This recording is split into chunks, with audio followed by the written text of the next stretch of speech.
I'd like to start with a quote in Italian that I'm sure you're all familiar with, and the translation is by Longfellow. Nel mezzo del cammin di nostra vita mi ritrovai per una selva oscura, che la diritta via era smarrita. Midway upon the journey of our life, I found myself within a forest dark, for the straightforward pathway had been lost.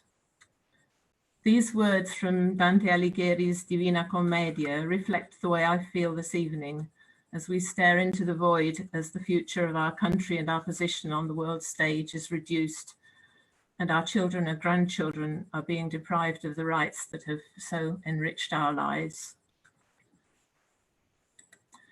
My name is Anne Parry and I live in Negrardi, Valpolicella. This is with my husband this morning. When I arrived in Italy in 1982, freedom of movement wasn't really a thing, and we had to queue outside the police station to get our permission to stay renewed regularly. But after the Maastricht Treaty was signed in 1993, everything became much easier, and we simply had to sign up at the town hall as Italian citizens do. And we had a visit from the local authorities to check that we were living where we said we lived. And after that, we got our ID cards and had the same rights as the Italians to live and work and to put together our pension contributions from other EU countries and to retire with the same access to healthcare as the locals. And we had the right to vote in local and European elections. But after 15 years, I was no longer able to vote in national elections in the UK. So I decided to become an Italian citizen, and looking back, that was a very good idea. I think you probably remember Theresa May's famous words, if you believe you're a citizen of the world, you're a citizen of nowhere. This is a little article I wrote for the In Limbo project. It was a photo I took at Lake Garda, which it was my broken bridge to nowhere, reflecting on Theresa May's thoughts. But I have the great good fortune to still be a European citizen. And so I'm very happy that my European passport still allows me freedom of movement in more than 30 different countries. Sadly, though, the place where I would actually most like to be is England, because that's where my daughter and my granddaughter live and where I'm going to be needed in March when the next baby comes along, COVID and vaccinations permitting. So we'll be able to return to the UK for short stays, but my husband and I are both in our 70s. And if we decide we want to live near the family permanently, this will not be possible unless we make the move.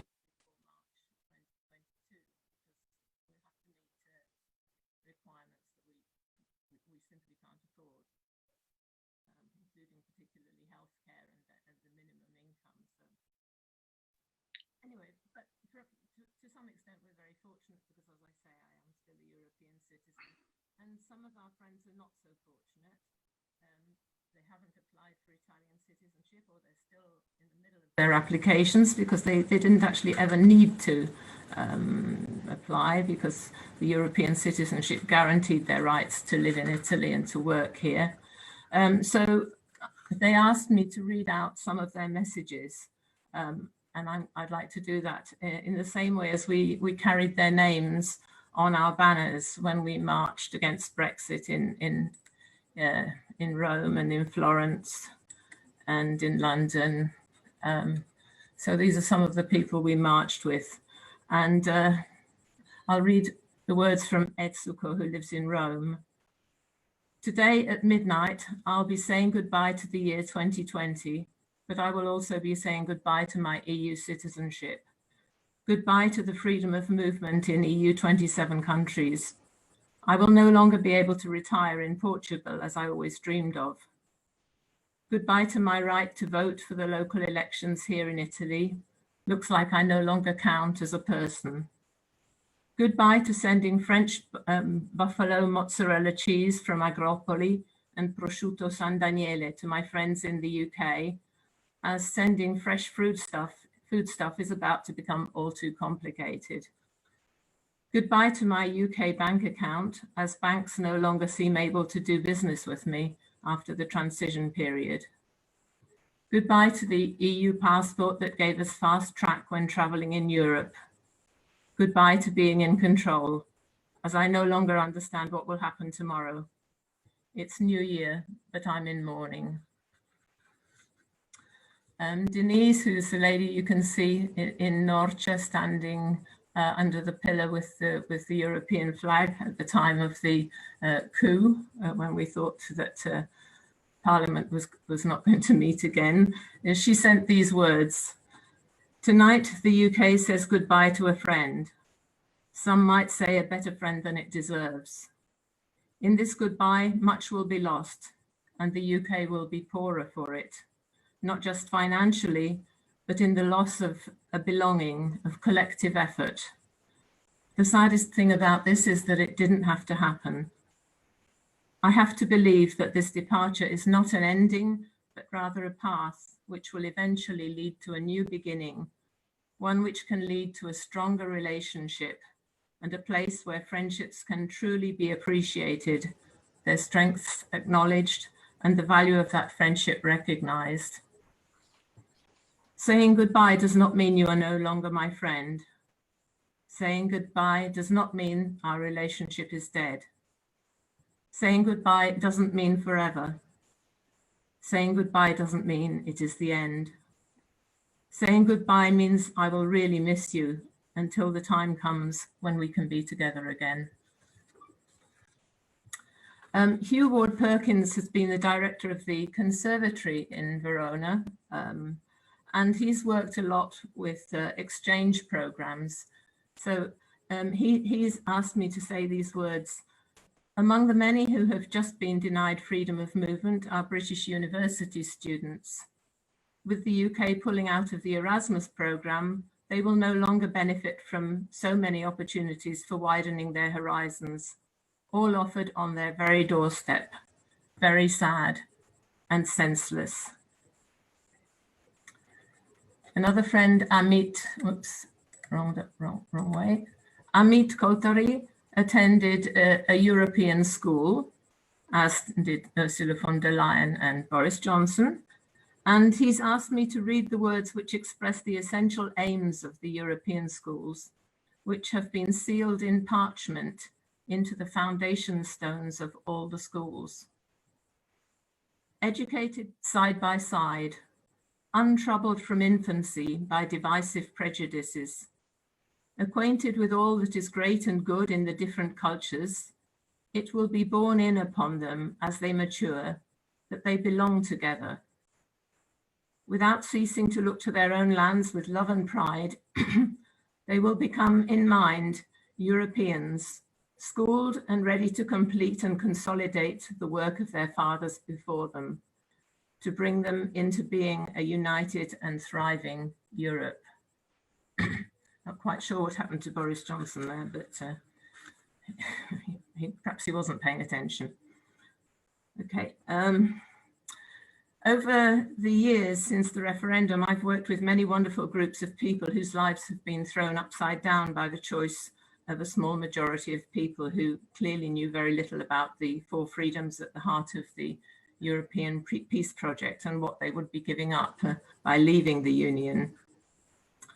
So now that we've lost and our freedoms have been taken away, I'd like to thank all the wonderful people that I've worked with, starting with British in Italy and British in Europe, without whose incredibly hard work over the years, many of the rights we have retained under the withdrawal agreement would have been lost. Then the Facebook groups that have been so important in sharing and passing on the information that we've been struggling to find. The Italy-based groups, the UK Citizens' Rights in Italy Beyond Brexit, and UK citizens applying for Italian citizenship beyond Brexit. And then the European groups, including Brexpats Hear Our Voice, and also the In Limbo project. These are two books which are edited by Elena Remigi, who lives in London. She's from Milan. and they contain the testimonies of UK citizens, EU citizens in the UK and UK citizens in the EU. And these books will stay with us and remind us of the endless unnecessary complications and suffering that Brexit has caused to so many people. And the books are available on Amazon, and there's another bookshop, but you can find it on the Facebook page. They're sold not for profit, but they're sold so that copies can then be made available to politicians so that they can understand the real human effects of Brexit. Looking to the future, I'm now working with Humans, which is an organization which is working on strengthening participatory democracy instruments and trying to get Europeans involved in help making change. The president is Marco Cappato, a well-known radical politician in Italy whose work has been crucial in making many advances in Italian society. And it's inspiring to work with him. So if you'd like to get involved with this, we have meetings every week, every Tuesday at 5 o'clock UK time, 6 o'clock European time. And all you need to do is go to their website, humans.eu, and register to get the link so that you can come along to the meeting. And the meeting is in English. Everyone is welcome. You don't have to join Humans to come along, but just come along to find out what it's all about and see how maybe you can give us a hand.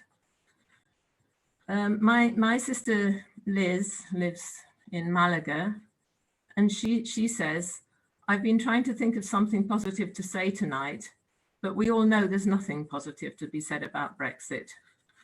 The last few years, though, have put me in touch with some wonderful, like-minded people I would never otherwise have met. So for that, I'm grateful.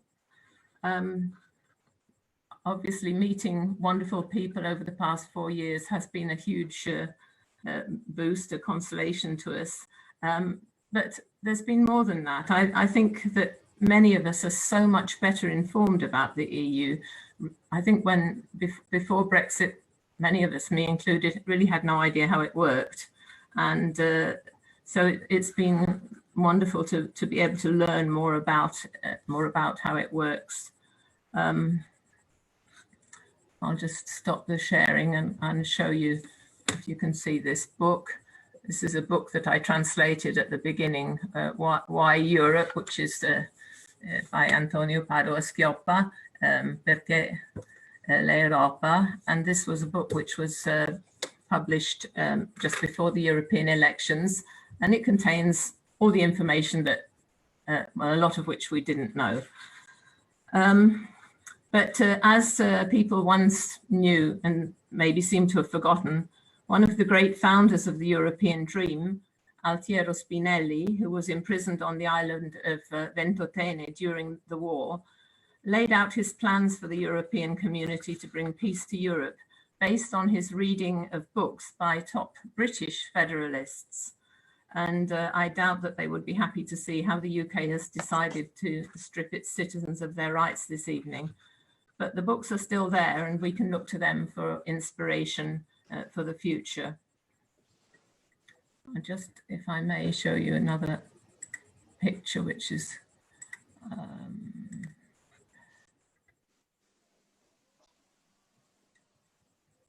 this one. So here we have the island of Ventotene and Altiero Spinelli. The European Federalists have a meeting every year in Ventotene in September, where they run a week-long course for young Europeans who want to learn about being what federalism is all about. And I'm working with the Italian Federalist movement now, and we hope to sponsor one or two young people to go to this meeting. So this is a kind of project I'd be very interested in working on with people. I'd like to read you another testimony by a friend, Dawn Bissell. I wonder if I have time. I think perhaps, is that okay? Okay, well, I'll go ahead. The origins of the European Union lie in the post-war years. In order to prevent further conflict, people had come to understand the importance of integration to counter the devastating consequences of nationalism. Over the years, starting with the initial vision of the founding fathers, a community of states and people came about which has indeed secured decades of peace and integration in countless areas.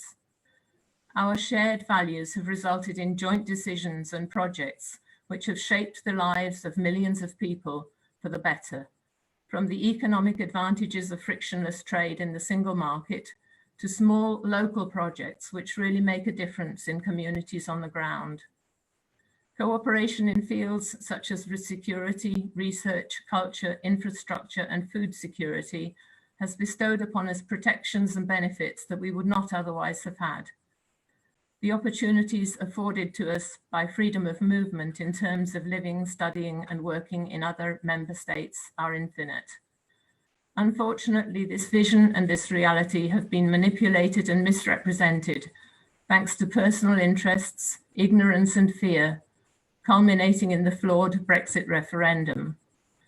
No concrete benefit has ever been put forward to justify the massive upheaval, uncertainty, xenophobia, and loss of rights that many of us have been experiencing since the referendum, in particular EU citizens in the UK and UK citizens in the EU.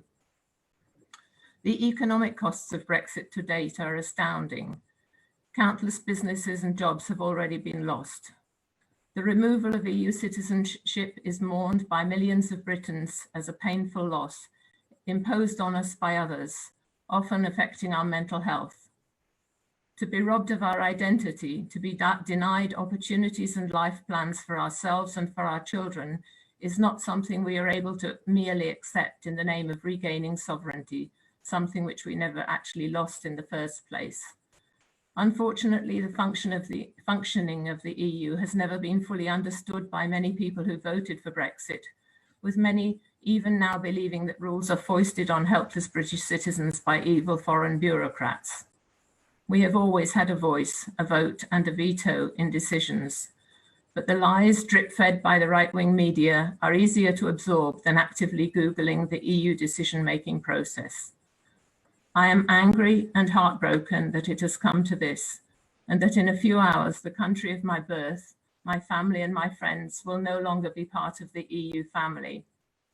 As I watch from my privileged view in Italy, I feel just as devastated now for myself and other Remainers as I did in June 2016.